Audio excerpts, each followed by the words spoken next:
كانوا قليلا من الليل ما يهجعون وبالأسحار هم يستغفرون كانوا قليلا من الليل ما يهجعون۔ چنانچہ نبی اسلام کے زمانے میں غامدیہ قبیلے کی عورت تھی جس سے بڑا گناہ ہو گیا۔ اس نے نبی اسلام کی خدمت میں آ کے عرض کیا، اے اللہ کے نبی، مجھ سے بڑا گناہ ہو گیا۔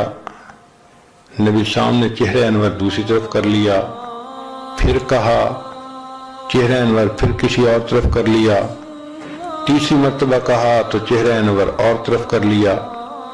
جب اس عورت نے 4 مرتبہ خود اقرار کیا تو فرمایا کہ تجھے وہم ہو گیا ہوگا۔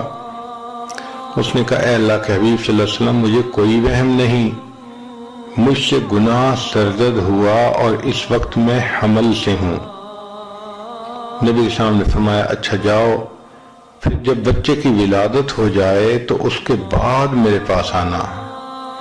وہ عورت جانتی تھی کہ ایک تو نجاست ہوتی ہے پیشاب پخانے کی، یہ پانی سے دھل جاتی ہے، ایک نجاست ہوتی ہے گناہ کی، یہ توبہ کے بغیر نہیں دھلتی۔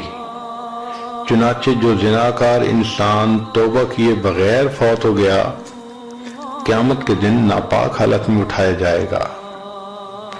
اب اس کے لیے 9 مہینے گزارنے مشکل تھے، راتوں کو نیند نہیں آتی تھی، دلوں کو چین نہیں آتا تھا۔ وہ سوچتی تھی اگر اس دوران میری موت آ گئی تو میں اللہ تعالیٰ کے سامنے ناپاک کیسے کھڑی ہوں گی۔ اللہ کی شان کہ جب اس کی بیٹا پیدا ہوا تو وہ اس کو لے کر آئی، اے اللہ کے حبیب صلی اللہ علیہ وسلم، یہ بیٹا ہوا ہے۔ نبی صاحب نے فرمایا کہ اچھا اس کو جاؤ دودھ پلاؤ۔ دودھ پلانے کے لیے مزید 2 سال لگتے ہیں، حولین کاملین۔ تو وہ عورت واپس چلی گئی۔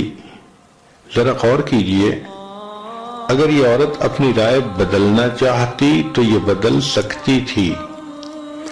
اگر یہ عورت کسی دوسری بستی میں جا کے چھپنا چاہتی تو چھپ سکتی تھی، اس کے پیچھے کوئی پولیس تو نہیں کھڑی تھی۔ مگر اس کے دل میں یہ خوف تھا کہ اگر میں نے دنیا میں اپنے آپ کو پاک نہ کروایا تو قیامت کے دن تو اللہ تعالیٰ میری طرف دیکھیں گے بھی نہیں۔ چنانچہ حدیث پاک میں آتا ہے کہ جو زناکار ہوگا یا بے پردہ عورت ہوگی، اللہ تعالیٰ قیامت کے دن اس کی طرف نہیں دیکھیں گے۔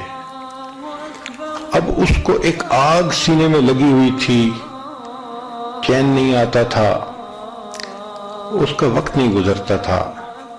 بالآخر جب بچے نے سالڈ کھانا شروع کیا تو وہ ایک دن بچے کو لے کے آئی، بچے کے ہاتھ میں روٹی کا ٹکڑا تھا۔ اے اللہ کے حبیب صلی اللہ علیہ وسلم، میرے بچے نے روٹی کھانی شروع کر دی۔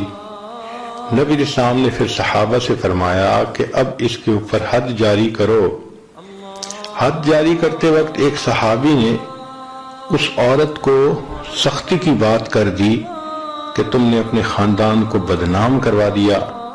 تو نبی اسلام نے فرمایا، لقد تابت توبتن، اس عورت نے اتنی سچی توبہ کی ہے، لو قسمت بین 70 من اہل المدینہ وسعتہم، کہ اگر مدینہ کے 70 گنہگاروں میں اس کی توبہ کا ثواب تقسیم کیا جاتا تو 70 گنہگاروں کی بخشش ہو جاتی۔